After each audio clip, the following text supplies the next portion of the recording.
اعوذ باللہ السمیع العلیم من الشیطان اللعین الرجیم بسم اللہ الرحمن الرحیم۔ ناظرین کرام، السلام علیکم ورحمۃ اللہ وبرکاتہ۔ مسائل زندگی میں ایک بار پھر آپ کا استقبال ہے۔ آج ہمارے اسٹوڈیو میں مہمان ہیں حجت الاسلام جناب مولانا روح ظفر صاحب قبلہ، امام جمعہ و جماعت، مرکزی جامع مسجد ممبئی۔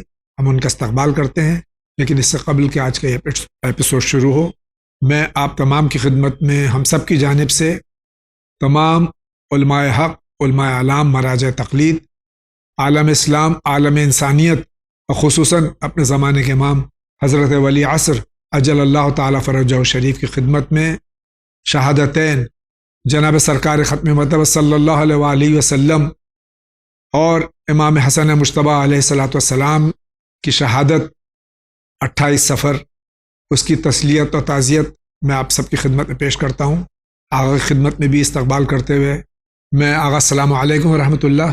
وعلیکم السلام ورحمۃ اللہ۔ میں آپ کی خدمت میں بھی یہ شہادتین کی تعزیت پیش کرتا ہوں، اس امید کے ساتھ کہ انشاءاللہ اس کے آغاز میں ایپیسوڈ کے مختصراً ان شہادتوں کے سلسلے میں آپ کچھ ارشاد فرمائیں گے۔ بسم اللہ الرحمن الرحیم۔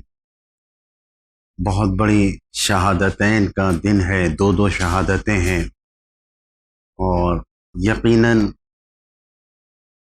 علماء اسلام نے تحقیق کر کے یہ بات لکھی ہے کہ خود سرکار مدینہ کو بھی جو زہر دیا گیا تھا خیبر کے موقع پر، اس کی وجہ سے آہستہ آہستہ آپ کو اثر ہوا اور آپ اس دنیا سے شہادت کی حالت میں گئے، اور سرکار امام حسن مجتبیٰ کو جو خود گھر میں زہر دے کر شہید کیا گیا،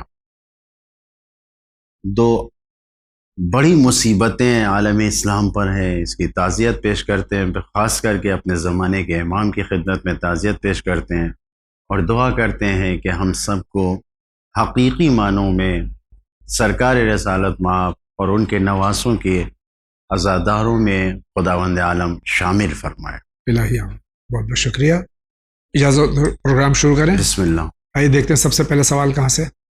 السلام علیکم، میں لکھنؤ سے بول رہا ہوں۔ جناب آپ سے ایک بات پوچھنی تھی، جیسے کہ مجلس یا ماتم کے لیے یا مطلب نظمیات کے لیے اگر میں کوئی چیز رہن رکھ کے مطلب کوئی زیورات یا رہن رکھ کے اور اس سے پیسے لیتا ہوں، اور اس سے پیسے لینے کے بعد اور میں اس کو بیاج دیتا ہوں، اس پیسے سے مجلس ماتم یا نظر کر سکتے ہیں یا نہیں؟ اور میرے پاس اور کوئی مطلب وہ بھی نہیں ہے جو میں اس سے لے کے کر سکوں، مجبوری کے بنا پر جب بھی مطلب ایسا ہوتا ہے تب میں پریشان ہوتا ہوں، تو ایسے کر کے مجلس ماتم کر لیتا ہوں۔ آپ یہ بتائیں ہمارا کرنا صحیح ہے یا غلط؟ لکھنؤ سے ہمارے بھائی کا سوال ہے کہ بحالت مجبوری یہ عزاداری کے سلسلے میں رہن رکھ کے، قرض لے کے اور یہ امور انجام دیتے ہیں، اور اس کے لیے ان کو انٹرسٹ دینا پڑتا ہے، کہاں تک صحیح ہے؟ صحیح نہیں ہے۔ مجلس، عزاداری، یہ سب عبادت ہے، اور کہیں سے بھی عبادت میں اگر کوئی غلط کام ہو جائے، ناجائز کام ہو جائے، تو وہ عبادت قبول نہیں ہوتی۔ لہٰذا آپ کی نیت ہے، آپ دل میں نیت رکھیے کہ آپ کو پاکیزہ طریقے سے جب رزق ملے گا تو آپ کریں گے، یا دولت نصیب ہوگی تو آپ کریں گے۔ رہن رکھ کر اور پھر اس کا انٹرسٹ اور بیاج دے کر آپ مجلس و ماتم کریں، یہ صحیح نہیں ہے۔ آپ اپنے گھر فرش عزا بچھائیے، پانی بانٹ دیجیے آپ، لیکن سود اور انٹرسٹ کی چیزوں سے بالکل تبرک نہ بانٹیے۔ اس طریقے سے ہمیں عبادت کا حکم نہیں دیا گیا ہے۔ شکریہ۔ آپ کیا کہنا چاہتے ہیں؟ السلام علیکم مولانا صاحب، جاوید بھائی میرا سوال یہ ہے، میں بدرج مجبوری اور میں رات میں مجلس میں نہیں شریک ہو سکا۔ مجبوری میری یہ تھی کہ میری آنکھ کی روشنی کمزور ہے، اسکوٹی چلانے میں بہت پرابلم ہے، نہیں جا پاتے ہیں۔ امام باڑہ مسجد بہت دور ہے، اور کافی 5-6 کلومیٹر چلانے میں مجھے رسک ہوتا ہے، تو اس حالات میں نہیں جا سکا۔ میں چلوں کو تو میں گیا تھا، اور ہماری اہلیہ کا کہنا ہے کہ تمہاری بخشائش نہیں ہوگی، تم مولا کو من ہی مان۔ تو ایسا ہے کیا؟ ہم نہیں مانتے ہیں، ہم تو نماز پڑھتے ہیں ٹائم سے، سب کچھ کر لیتے ہیں، لیکن مجبوری کے تک سے نہیں گئے۔ ابھی کہنا ہے کہ تم جو ہے یہ نہیں ہو، یہ نہیں ہو، بہت غلط بات ہم کو لگ رہی ہے۔ کیا ہم میرا جواب بتائیے گا؟ وجہ سے مجبوری نہیں جا سکا تھا، کچھ حالات ایسے تھے جس کی وجہ سے رات میں نہیں جا سکے. برسات کا موسم ہے، لوگ بے تحاشا چلاتے بھی ہیں، ڈر لگتا ہے، گھٹنا کمزور ہے. السلام علیکم ورحمۃ اللہ وبرکاتہ. بحالت مجبوری آنکھوں میں روشنی کم ہے، شب اربعین مجلس میں شرکت نہیں کر سکے. دل چاہ رہا تھا عزادار امام حسین علیہ الصلوۃ والسلام ہے. کسی نے کہا کہ آپ جو ہے گناہ گار ہیں، کیا یہ صحیح ہے؟ بالکل صحیح نہیں ہے. کسی جگہ جا کر مجلس میں شریک ہونا ہی صرف عزادار ہونے کی نشانی اور علامت نہیں ہے. آدمی گھر میں بیٹھا ہے، کچھ بھی نہیں ہے، اور گھر میں بیٹھ کے یہاں تک کہ ٹیلی ویژن نہیں ہے، کوئی موبائل نہیں ہے، کچھ نہیں ہے، لیکن سرکار سید الشہداء، ان کے اصحاب اور ان کے انصار کے مصائب کو سوچ کر گھر میں اکیلا بیٹھ کے رو رہا ہے، تو یہ عزادار ہے. بے شک. لہٰذا یہ کہنا کہ مجلس چھوڑ دیا گناہ گار ہے، ایسا بالکل نہیں ہے، اور اس کو بھی مجبوری کی حالت میں. بالکل ایسا نہیں ہے. تمام کے تمام اہل بیت کے چاہنے والوں کو اس قسم کی باتیں کرنے سے پرہیز کرنا چاہیے. ہمیں نہیں معلوم کہ مولا کس کی عزاداری قبول کریں. بے شک. ہم بڑھ بڑھ کے جائیں مجلسوں میں، اور خدا نہ خواستہ اگر خلوص نہ ہو تو کیا ہماری عزاداری قبول ہے؟ نہیں.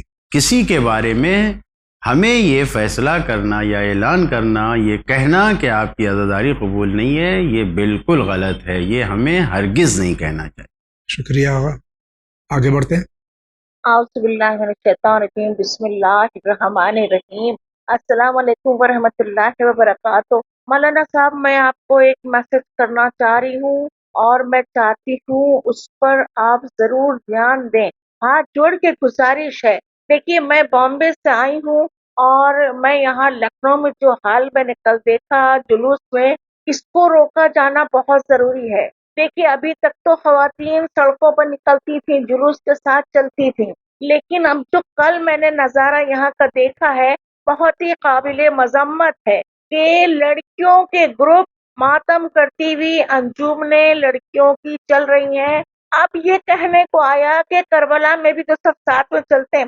دیکھیے، کربلا کربلا ہے، مجھے بھی معلوم ہے کربلا میں کیا ہوتا ہے. ایک بار نہیں، ماشاء الحمدللہ کئی بار کربلا گئی ہوں، لیکن یہ تو میں نے پہلی بار لکھنؤ میں دیکھا کہ لڑکیوں کی انجمنیں چل رہی ہیں، نوحہ خوانی کر رہی ہیں، مسینہ زنی کر رہی ہیں. اب کچھ دنوں میں زنجیریں بھی لگائیں گی سڑکوں پہ، کچھ دنوں میں قمائی بھی شروع ہو جائیں گی.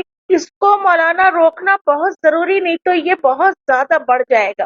ہاتھ جوڑ کے گزارش ہے کہ پلیز، کیا اس سے ہماری شہزادی خوش ہوئیں گی کہ اس طرح سے خواتین جو کر رہی ہیں یہ بہت غلط ہے. جو میں نے خود اپنی آنکھ سے دیکھا ہے وہ میں آپ کو بتا رہی ہوں کہ نخاس میں ایک سائیڈ لڑکیوں کے گروپ چل رہے تو ایک سائیڈ لڑکوں کے گروپ چل رہے تھے. دیکھیے، اس میں غیر قوم کے بھی تو لڑکے ہیں، تو اس میں کیا ہو رہا باقی ہمیں کچھ بتانے کی ضرورت نہیں، آپ خود سمجھ سکتے ہیں. پلیز پلیز اس کو روکیے. ابھی شروعات ہوئی ہے، تو کل کیوں برابر سے پوری عورتوں کے انجمنیں سڑک پر چلیں گی، اور یہ قوم کے لیے میسج اچھا نہیں ہے. اس کے لیے کیا قدم اٹھانا ہے پلیز ہمیں بتائیں. میں اس کو مختصر کر دوں. کربلا معلّہ اکثر ہم لوگ جاتے ہیں اور زیارت الحمدللہ کرتے ہیں. آپ بھی تشریف لے گئے تھے اس بار بھی. کربلا میں اس طرح سے کوئی حرکت یا ایسی باتیں نہیں ہوتی ہیں. مرکز تشیع عام طور سے سمجھا جاتا ہے لکھنؤ کو، اور ماشاءاللہ وہاں ایک سے ایک جید عالم دین موجود ہیں.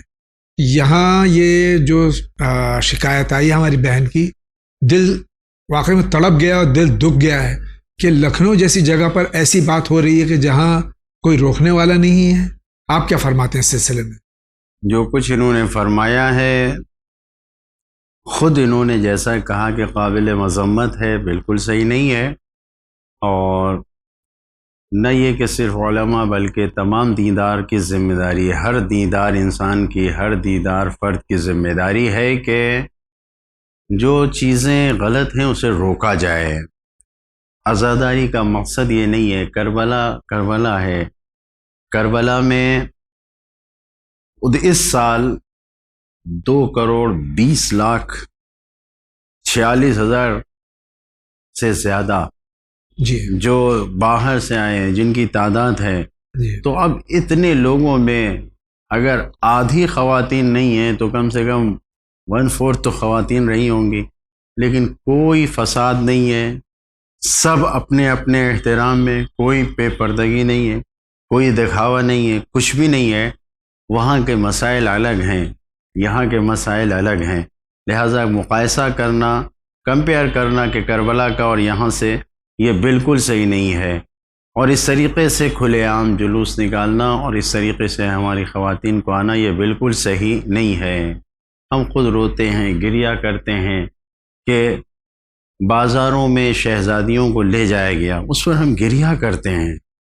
کیا صحیح ہے کہ ہم اپنے اختیار سے خود کو اس طریقے سے نمائش کے طور پر پیش کریں اور جائیں ہر جگہ اور مجلس ماتم سڑکوں پر؟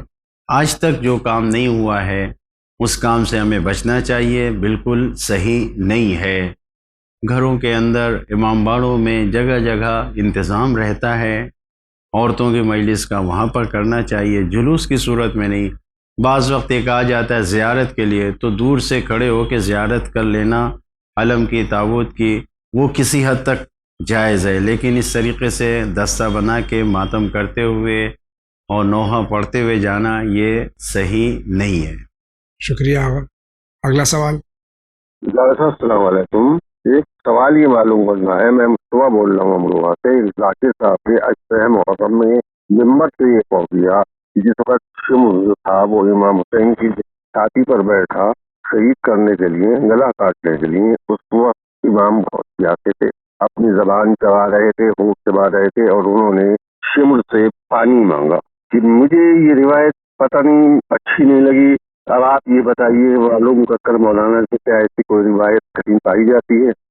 سرکار سید الشہداء امام حسین علیہ الصلوۃ والسلام کی آتش، ان کی پیاس، یقیناً جو نہ مانے وہ انسان نہیں ہے.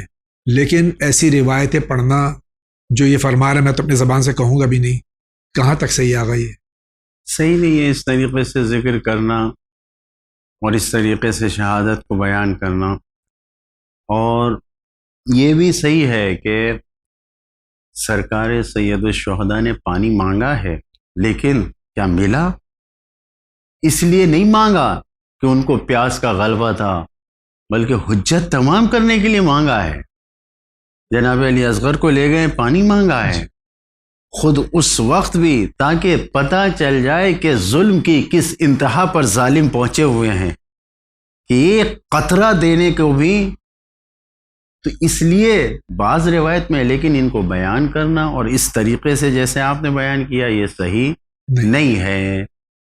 برائے مہربانی اس قسم کی باتوں کو سننے کے بعد ادب و احترام کے ساتھ پڑھنے والے کے پاس جا کے آپ سوال کیجئے، پوچھئے. جیسے ادب اور احترام کے ساتھ آپ نے ابھی سوال یہاں کیا ہے، ویسے ہی ذاکر سے آپ بھی پوچھیں. اور ہر سننے والا پورے، یعنی جہاں جہاں بھی آپ ہماری اس بات کو سن رہے ہیں، آپ کو حق حاصل ہے کہ آپ کے سامنے ممبر پر جو بات بیان ہو رہی ہے، اگر آپ کو اس میں سمجھ میں نہیں آ رہا ہے تو جا کے اس کو کلیئر کیجئے، سوال کیجئے کہ یہ بات مجھے سمجھ میں نہیں آئی، یا یہ بات آپ نے کہاں سے پڑھی، یہ کہاں ہے. یہ پوچھنے کا حق ہے، اور اس کو پوچھئے تاکہ ہمارا ممبر جیسے قدیم زمانے سے معتبر تھا، قابل اعتماد تھا، کہ اس پہ بھروسہ کیا جاتا تھا، آج بھی کیا جائے. ہر کوئی آ کر کوئی ایسے ہی ہواؤں میں گفتگو کر کے نہ جائے. اگر ہم لوگ یعنی عوام سننے والی اس کام کو کرنے لگے گی اور لوگوں سے سوال کریں گے ادب و احترام میں رہتے ہوئے مجلس کے بعد، تو پھر خود بخود معاشرہ سنورے گا اور اس قسم سے لوگ پڑھنے سے خود دور ہوں گے اگر سوال ہونے لگے. بہت بہت شکریہ. آپ کیا کہنا چاہتے ہیں؟ السلام علیکم مولانا صاحب، میں فاطمہ بول رہی ہوں یو پی سے.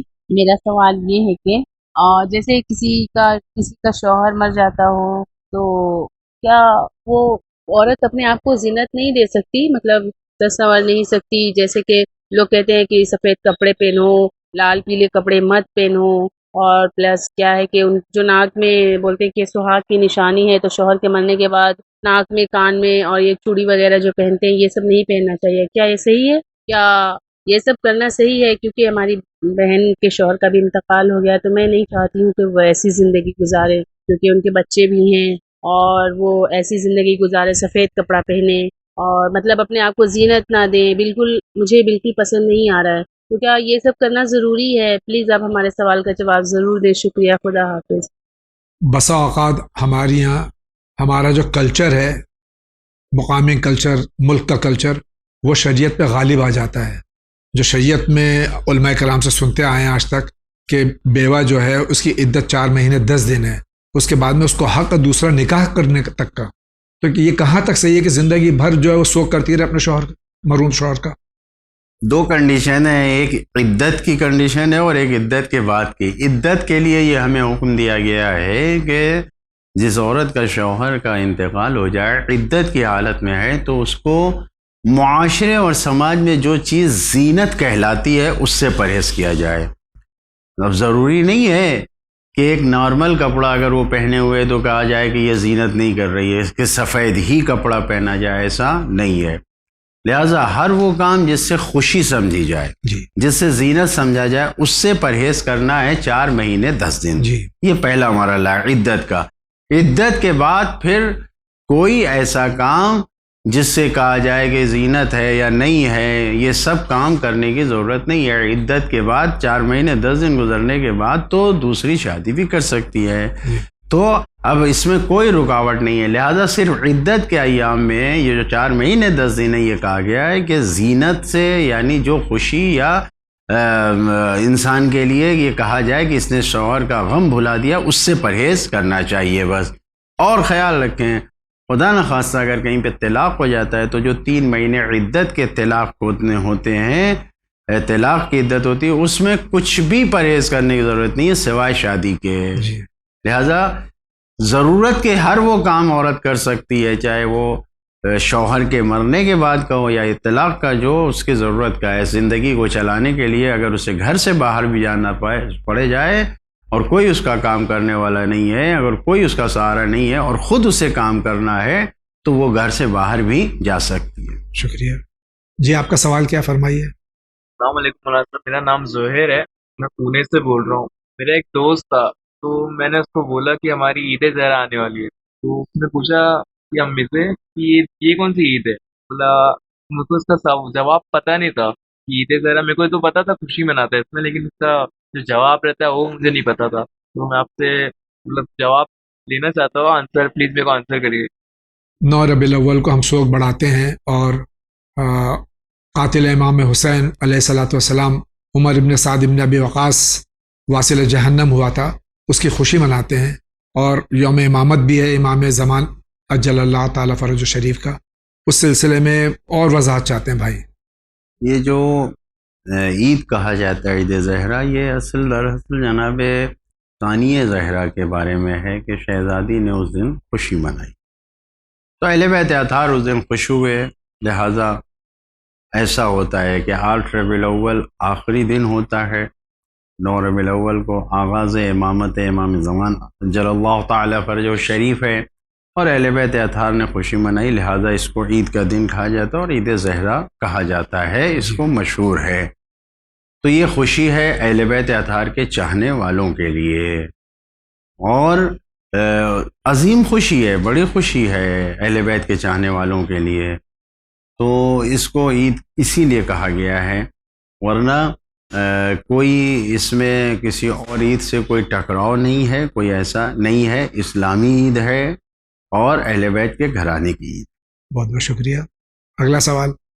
السلام علیکم، ہم سید فاطمہ بمبئی کے رہنے والے ہیں. ہمارا یہ سوال ہے کہ کہتے ہیں کہ سنا ہے ابھی تک کہ جس کے بیٹے رہتے ہیں قضا نماز وہ ادا کرتے ہیں، باپ کی قضا نماز بڑے بیٹا ادا کرتا ہے. تو جس کی بیٹیاں ہیں وہ کیا کرے گا؟ وہ اپنے باپ کی قضا نماز کیسے ادا کرے گا؟ دوسری اولاد ہے اگر یہ کام انجام دے تو کیا صحیح نہیں ہے؟ بالکل صحیح ہے، انجام دینا چاہیے. اگر کر سکتے ہیں تو انجام دیں یا پیسے دے کے پڑھوائیں. واجب نہیں ہے لیکن کرنے میں کوئی حرج نہیں ہے، ثواب کا کام ہے. اگر ہمیں معلوم ہے بیٹیاں ہیں صرف، اور معلوم ہے کہ باپ کی کچھ نمازیں چھوٹی ہیں، تو بیٹیاں خود پڑھ لیں یا پڑھوا دیں، اس میں کوئی حرج نہیں ہے. واجب صرف بڑے بیٹے پہ ہے اور وہ بھی باپ کی ہے، ماں کی بھی نہیں ہے، اس میں اختلاف ہے. شکریہ آغا. اگلا سوال. السلام علیکم زیدی صاحب اور مولانا صاحب. میرے قریبی رشتہ دار ہیں، وہ اپنی جان پہچان کے لوگوں کو قرض کے طور پر کافی پیسے دیے، اچھی خاصی رقم دی، اب ان کی زندگی میں خود کچھ دقتیں آ رہی ہیں، تو وہ چاہتے ہیں کہ ان کے پیسے واپس مل جائیں، لیکن کوئی دینے کو تیار نہیں۔ تو کیا اس کے لیے بھی کوئی ایسی دعا ہے کہ اگر وہ پڑھیں تو ان کے جو قرض دیے ہوئے جو رقم ہے، جو پیسے ہیں، وہ واپس مل جائیں؟ شکریہ، خدا حافظ۔ کسی سے قرض لینا اور اس کو نہ لوٹانا، شریعت کیا کہتی ہے اس سلسلے میں؟ حرام ہے کسی کا قرض لینا کسی سے اور نہ دینا، بہت بڑا گناہ ہے۔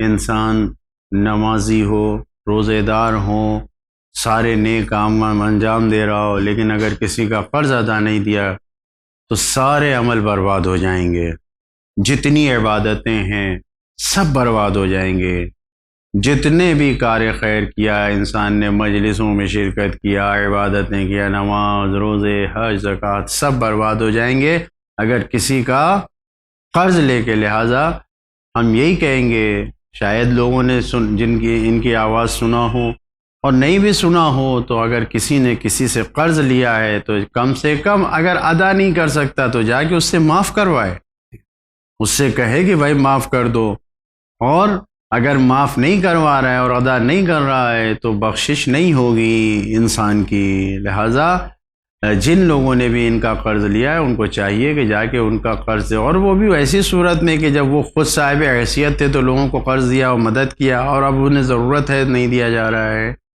بہتر یہی ہے کہ لوگ خود سے جا کے ان کے قرض کو واپس کریں، اور انہوں نے قرض دیا ہے اب یہ خود کوشش کریں، اگر انہوں نے لکھا ہے تب تو بہت اچھا ہے، ورنہ یہ صرف اپنے عمل کے لیے خدا سے دعا کریں، کیونکہ روایتوں میں سختی سے، میں ان کے لیے نہیں کہہ رہا ہوں، میں سب کے لیے کہہ رہا ہوں کہ ایسے انسان کی دعا قبول نہیں ہوتی جو کسی کو قرض دیتا ہے اور لکھتا نہیں ہے۔ خداوند عالم یہ کہتا ہے کہ تو کیوں دعا کر رہا ہے میرے پاس؟ میں نے تجھے حکم نہیں دیا تھا کہ لکھو؟ جب میں نے لکھنے کا حکم دیا تھا اور تم نے نہیں لکھا، تو اب تم آ کے ہم سے دعا کرو گے بھی کہ میرا قرض واپس مل جائے، تو واپس نہیں ملے گا، دعا قبول نہیں ہوگی۔ لہٰذا ہمیشہ جب بھی قرض دیں، یہاں تک کہ اپنے بھائی کو بھی قرض دیں، تو بسم اللہ کہہ کے قربتاً الی اللہ اس کو لکھیں، کسی کو بھی قرض دیں، تاکہ کوئی مسئلہ ہو، انشاءاللہ کوئی مسئلہ نہ ہو، آپ کی نیت یہ ہے کہ ہم واپس نہیں لیں گے، پھر بھی لکھیے اسے، تاکہ خدا کے حکم پر عمل ہو، تاکہ انسان کی دعائیں قبول ہوں، دعا کے قبول ہونے میں رکاوٹ نہ بنے۔ اور صرف لکھیے نہیں، جس کو دیا اس کی سگنیچر لے لیجئے، بالکل، تو لکھنے کے جو اصول و قواعد اس کے مطابق لکھا جائے۔ جی بالکل، بہت بہت شکریہ۔ اگلا سوال۔ موسم میں محمد بول رہا ہوں دہلی سے۔ جی میرا ایک سوال ہے جاوید ہے، اس کی وضاحت کر سکے تو آپ کی بہت بہت مہربانی ہوگی۔ وہ سوال دست یہ جاوید ہے کہ یہ تو ہمیں پتہ ہے کہ زین العابدین علیہ السلام کی جو شادی ہوئی تھی وہ فاطمہ بنت حسن امام حسن علیہ السلام کی بیٹی سے ہوئی تھی۔ ایک میں نے بھی روایت اور ایک کلپ دیکھا تھا یوٹیوب پہ، اس پہ انہوں نے ایک اور بتایا کہ لگے کہ جو حسن مسنہ تھے امام حسن علیہ السلام کے بیٹے، ان کی بھی شادی تھی وہ امام حسین علیہ السلام کی بیٹی فاطمہ بنت الحسین سے ہوئی تھی۔ تو یہ کیا روایت صحیح ہے؟ اگر اس کے بارے میں کچھ وضاحت کر سکے تو آپ کی بہت بہت مہربانی ہوگی۔ بہت بہت شکریہ۔ السلام علیکم۔ میں سوال مختصر کر دوں کہ حسن مسنہ کی شادی کس سے ہوئی؟ امام حسین علیہ السلام کی بیٹی سے ہوئی تھی، فاطمہ نامی بیٹی تھی، ان سے ہوئی تھی، اور خود امام حسن مسنہ کربلا کے میدان میں شدید زخمی ہوئے تھے۔ دشمن نے یہ سوچا تھا کہ یہ شہید ہو چکے ہیں، لیکن جب سب چلے گئے تو اس کے بعد جب جنازہ کو دفن کیا گیا تھا تو ان کو زندہ پایا، تو انہیں اٹھا اور بعد میں انہیں حیات ملی اور وہ بعد میں زندہ رہے، اور امام حسن علیہ السلام کی نسل ان سے آگے بڑھی ہے، اور امام حسین کی بیٹی اور امام حسن علیہ السلام کے بیٹے، ان سے نسل چلی ہے، جو حسن مسنہ کے نسل سے جو حسنی سادات ہیں وہ پائے۔ شکریہ۔ اگلا سوال۔ میرا نام محمد ساجد ہے، اور میرا سوال یہ ہے کہ ڈیجیٹل مارکیٹ ہے، آدمی شیئر میں پیسے لگاتے ہیں، ٹریڈنگ میں چلتی ہے، تو جو اس کا انٹرسٹ آتا ہے، تو کیا میں اس پیسے کو خرچ کر سکتا ہوں کسی جائز کام میں، یا وہ چیز ہمارے لیے بہتر ہے انٹرسٹ کا پیسہ؟ پہلے تو میں درخواست کروں گا آپ سے بھی اور تمام ناظرین سے، سامعین سے، کہ جب آپ کا فون لگ جائے اپنے ٹی وی سیٹ کو میوٹ کر دیں، پیچھے کے ڈسٹربنس کو ختم کر دیں، ابھی ایسا لگ رہا ہے دو افراد جو ہیں وہ سوال کر رہے ہیں. بہرحال جتنا میری سمجھ میں آیا کہ یہ کہہ رہے ہیں کہ شیئر مارکیٹ میں اگر جائز شیئر ہم نے خریدے ہیں تو وہ اس کا خریدنا اور بیچنا کیسا ہے؟ جائز شیئر کا خریدنا بیچنا جائز ہے، اس کا فائدہ لینا بھی جائز ہے، اور اپنے ملک کے قانون کے مطابق، ہم ہندوستان میں رہ رہے ہیں یا جہاں پہ بھی، اس ملک کے قانون کے مطابق اگر یہ تجارت ہو رہی ہے تو جائز ہے، اس کو کر سکتے ہیں. البتہ خیال رکھیں کہ اگر سود اور ربا کا کوئی شیئر ہے تو اس کو لینے سے پرہیز کیا جائے. شکریہ. اگلا سوال. السلام علیکم مولانا صاحب اور زیدی بھائی، میں سرتاج بات کر رہی ہوں چنئی سے. میرا بیٹا ابھی 11th پڑھ رہا ہے، مگر جب 9th میں تھا تو 9th تک اس کو پڑھائی میں فل انٹرسٹ تھا. ابھی 11th آنے کے بعد اس کو پڑھائی میں تھوڑا بھی دھیان نہیں ہے اور پڑھنے کے لیے منع کر رہا ہے. ابھی میرے جو ریلیشنز ہیں انہوں نے بتایا کہ حضرت علیہ السلام کے نام پہ 2 رکعت نماز پڑھنے سے ڈفرینس آئے گا، تو مجھے وہ تھوڑا ریکنفرم کرنے کا ہے کہ یہ کریکٹ ہے. آپ کا آنسر کے لیے میں ویٹ کر رہی ہوں. حضرت عباس علیہ السلام کے نام پہ 2 رکعت. یہ ہماری بہن جو ماں ہیں، بچہ جو اب 9th اسٹینڈرڈ تک پڑھائی میں بہت اچھا تھا، پڑھائی میں دل نہیں لگ رہا ہے. کسی نے بتایا کہ حضرت ابوالفضل عباس علیہ السلام کی نیت سے 2 رکعت نماز پڑھ کے اس کے لیے دعا کی جائے. کہاں تک صحیح ہے؟ صحیح ہے، کسی بھی معصوم سے توسل کرنا ہے، اور بہترین توسل یہی ہے کہ 2 رکعت نماز پڑھ کے ہدیہ کر کے اور ان سے دعا کریں. بالکل صحیح. اور اگر ماں دعا کرے گی بیٹے کے لیے تو یقیناً قبول ہوگی. کوشش کریں کہ اگر بچہ بات نہیں مان رہا ہے تو اس کو جھڑکیں نہیں، اس کو لعنت ملامت نہ کریں، کیونکہ ماں کی لعنت ملامت بھی بچوں کو زدہ کر دیتی ہے، بچوں کو نا امید کر دیتی ہے. لہٰذا مائیں لاکھ غصہ آئے اپنے غصے کو کنٹرول کریں اور دعا کریں. یقیناً مولا عباس سے وسیلہ بنا کے توسل کریں، یا بی بی زینب یا ائمہ معصومین علیہم السلام، ہر سرکار سید الشہداء امام حسین علیہ السلام، کسی کو بھی بہترین ذریعہ ہے. 2 رکعت نماز ہدیہ کر کے دعا کریں، انشاءاللہ حاجت پوری ہوگی، اور انشاءاللہ آپ کی یعنی جو مائیں ہیں اگر وہ دعا کریں گی تو بیٹوں کے حق میں، بچوں کے حق میں ضرور قبول ہوگی انشاءاللہ. بہت بہت شکریہ.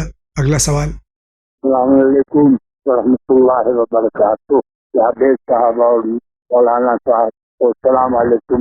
ایک مسئلہ ہے مولانا جو بہت اہم مسئلہ ہے.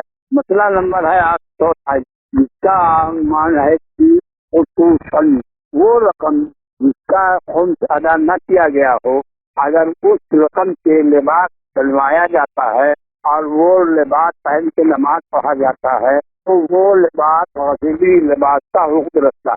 ارے بھائی تو کیا کہنا ہے، آپ مولانا یہ اس کو حل کیجیے.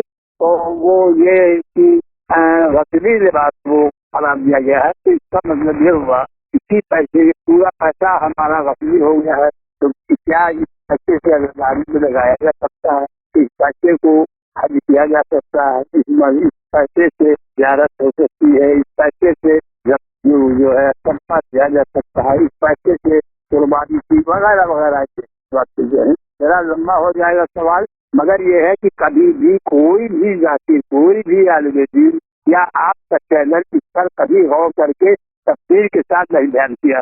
لہٰذا آپ لوگوں سے انورودھ ہے، ریکویسٹ ہے، التجا ہے کہ آپ اپنے چینل سے اس پر کوئی پروگرام بنا کے عام پبلک کو پہنچائیے، اس لیے کہ بہت سے لوگ کہتے ہیں یہ نیا فتویٰ کہاں سے آ گیا.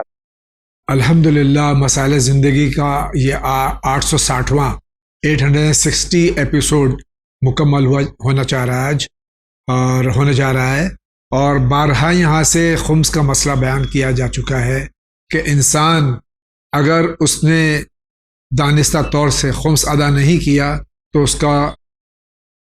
کے اعمال جو ہیں وہ ہفت ہو جائیں گے. خاص طور سے جو انہوں نے کہا کہ کپڑا پہن کے نماز پڑھنا جس کا خمس ادا نہیں کیا گیا ہے، اور ساری جتنی عبادات ہیں اگر جان بوجھ کے خمس ادا نہیں کیا تو اس کا کیا حکم ہے شریعت میں؟ قابل قبول نہیں ہے۔ اہل بیت اطہار علیہ السلام کا حق ادا نہ کر کے انسان یہ سوچے، توجہ کرنے کی ضرورت ہے۔ میں نے بہت بڑے عالم دین سے یہ سوال کیا تھا، ان سے کہا تھا کیا ایسا کہہ سکتے ہیں؟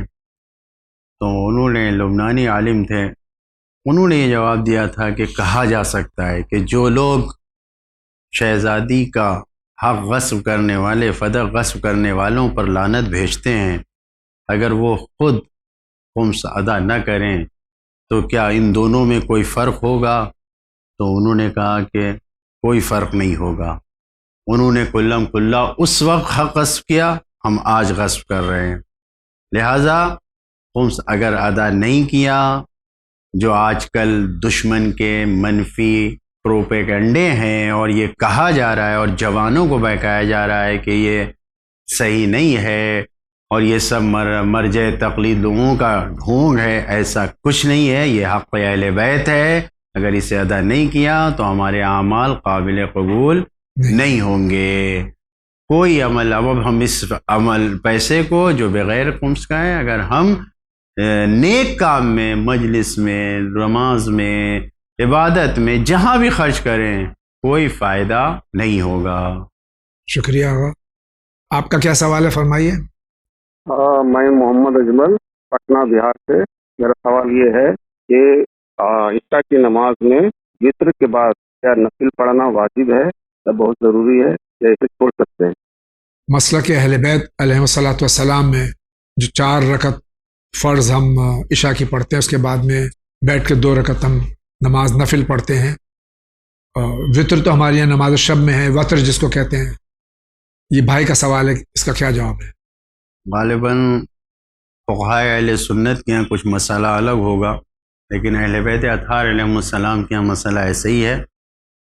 عشاء کی نماز کے بعد 2 رکعت بیٹھ کر صرف نافلے کی نماز ہے، اور اس کے بعد پھر آدھی رات کے بعد اذان صبح سے 1 گھنٹہ پہلے نماز شب جو ہے 11 رکعت، اس میں آخری 1 رکعت جو ہے وہ نماز وتر ہے۔ باقی اہل بیت اطہار علیہ السلام کے یہاں عشاء کے بعد فوراً کوئی وتر نہیں۔ شکریہ۔ اگلا سوال۔ میرا نام مجاہد حسین ہے، میں رائے چھتیس گڑھ ببول پارا سے بول رہا ہوں۔ میں نے کچھ دن پہلے ایک سوال پوچھا تھا، اس کا جواب ابھی تک نہیں ملا۔ واجب حج کس سن ہجری میں ہوا؟ حج واجب کس سن ہجری میں ہوا؟ کیا اس کے پہلے جتنے نبیوں نے حج کیا وہ واجب نہیں تھے؟ کیا اس سے پہلے جتنے نبیوں نے حج کیا واجب نہیں تھے؟ حج واجب کس سن ہجری میں ہوا؟ اس کا جواب ضرور دیجیے گا۔ خدا حافظ۔ حج کس سن میں واجب ہوا؟ حج 9ویں ہجری میں واجب ہوا ہے۔ 10ویں ہجری میں سرکار مدینہ نے خود حج کر کے عملی طور پر لوگوں کو تعلیم دیا ہے۔ اور یہ سوال کہ پہلے واجب نہیں تھا، تو شریعت اسلامیہ میں سرکار رسالت مآب کی شریعت میں 9ویں ہجری میں اس طریقے سے جیسے کہ آج رائج ہے حج واجب کیا گیا، ورنہ طواف اور خانہ کعبہ تک آنا ہر نبی آیا ہے، اور ہر نبی نے اپنی شریعت کے مطابق حج بیت اللہ کو انجام دیا ہے، اپنی ذمہ داری پر انہوں نے انجام دیا ہے۔ ہمارے لیے جو اسلام میں جو واجب قرار دیا گیا 9ویں ہجری میں، اس کا مطلب یہ نہیں ہے کہ پہلے والوں پہ واجب نہیں تھا۔ شکریہ۔ اگلا سوال۔ السلام علیکم مولانا صاحب، میں ممبئی سے زوہا بول رہی ہوں۔ ہمارا سوال یہ ہے کہ میری آنکھ سے بہت پانی گر رہا ہے، میں نہیں چاہتی ہوں کہ میری آنکھ میں چشمہ لگے، میں ابھی بہت چھوٹی ہوں، آپ کوئی ایسی قرآنی دعا بتائیے جس سے میری آنکھ ٹھیک ہو جائے۔ ہمارے سوال کا جواب ضرور دیں، شکریہ، خدا حافظ۔ آپ کے جواب دینے سے پیشتر میں اس بچی کا شکریہ ادا کروں گا کہ سوال کیا۔ اور جو آنکھ سے پانی بہہ رہا ہے، تو ایک تو جو دنیاوی وجہ ہے، جو آج خاص طور سے ہمارے معاشرے میں ہر گھر میں یہ کہانی ہے کہ بچہ 5 مہینے 6 مہینے کا ہوتا ہے، اس کے ہاتھ میں موبائل دے دیا جاتا ہے، یا ٹی وی ہے یا موبائل ہے، یا ٹی وی ہے یا موبائل ہے۔ اپنی ذمہ داریاں ہم جو ہے وہ ترک کر کے بچوں کو بہلانے کے لیے ہاتھ میں موبائل دے دیتے ہیں، جس کی وجہ سے بچوں کی آنکھیں خراب ہونا شروع ہو گئی ہیں۔ یہ میں ذاتی تجربے سے کہہ رہا ہوں آغا۔ لیکن اس کے باوجود بھی یہ بچی یقیناً جو اتنا شعور رکھتی ہے ماشاءاللہ، یہ ٹی وی یا عام طور سے موبائل نہیں دیکھتی ہوگی، کوئی ایسا مرض ہے کہ آنکھوں سے آنسو مسلسل جاری ہو رہے ہیں اور اس کے والدین اس کا علاج بھی کرا رہے ہوں گے، یہ کچھ دعا بھی چاہتی ہیں۔ ماشاء اللہ، بہت اچھے انداز سے سوال کیا ہے، اور خداوند عالم آپ کو شفا دے گا، ضرور شفا دے گا، ہم دعا کرتے ہیں۔ قرآن پڑھیے، قرآن پڑھنے سے آنکھوں کی روشنی بڑھتی بھی ہے، باقی بھی رہتی ہے، پانی آنا یہ سب ختم ہو جائے گا۔ قرآن پڑھیے، تھوڑا ہی تھوڑا کر کے روزانہ قرآن پڑھیے، اس سے آنکھوں کا چشمہ نہیں لگے گا، اور اگر لگا بھی ہے تو ہٹ جائے گا انشاءاللہ۔ انشاءاللہ۔ شکریہ۔ اگلا سوال۔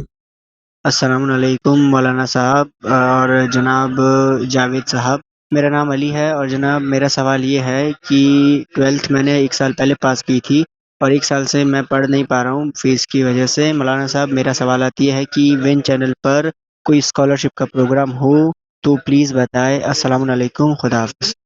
ان کے پہلے تو جو ان کی درخواست ہے ایڈمن تک انشاءاللہ پہنچا دی جائے گی، اور دیکھتے ہیں کہ ایڈمن اس سلسلے میں کیا فیصلہ کرتے ہیں، اور یہ آپ کی درخواست انشاءاللہ قبول کرتے ہیں۔ اور دوسری بات یہ ہے کہ آغا بارہا علماء کرام یہاں سے ارشاد فرماتے ہیں کہ السلام علیکم جو ہے یہ غلط طریقہ سلام کرنے کا، صحیح طریقہ کیا ہے؟ معذرت کے ساتھ میرے بچے، السلام علیکم کہیں یا السلام علیکم کہیں؟ جی السلام علیکم غلط۔ جی شکریہ۔ اگلا سوال۔ میں بمبئی سے بات کر رہا ہوں، اور اس کا یہ ہے مولانا سے چاہے کوئی بھی مولانا آگے جماعت نماز اگر کوئی غریب انسان چاہے اس میں نماز کا ثواب ملے تو نماز کا حل کیا ہے کہ نماز رات سے پڑھا دے یا جبریت کی پڑھ دے؟ کیونکہ میں نے دیکھا ہوں کہ بہت سے مندر سے بھی مولانا سے بھی دیکھو تو فروغ سے لمبی لمبی پڑھانے سے شروع کرتے تھے، ایسا ہونا چاہیے کیا کہ انسان بھی جماعت میں ہوگا تو اس سے جلدی مطلب کہتی جتنا پڑے تو اس کے لیے بہتر ہے؟ ذرا اس کے بارے میں ذرا مولانا سے پوچھ کے ضرور جواب دیجیے گا بھائی، بڑی مہربانی ہوگی۔ دوسرا سوال 7 بجے کے بعد میں سوچ کے آپ کو پوچھتا ہوں۔ یہ ہمارے بزرگ ہیں، یہ ضعیف ہیں اور یہ نماز جماعت پڑھتے ہیں، ان کی یہ شکایت ہے کہ جو امام جماعت ہیں وہ تیزی سے سورہ وغیرہ پڑھتے ہیں، یہ کوپ اپ نہیں کر پاتے ہیں، ان کے لیے کیا حکم ہے؟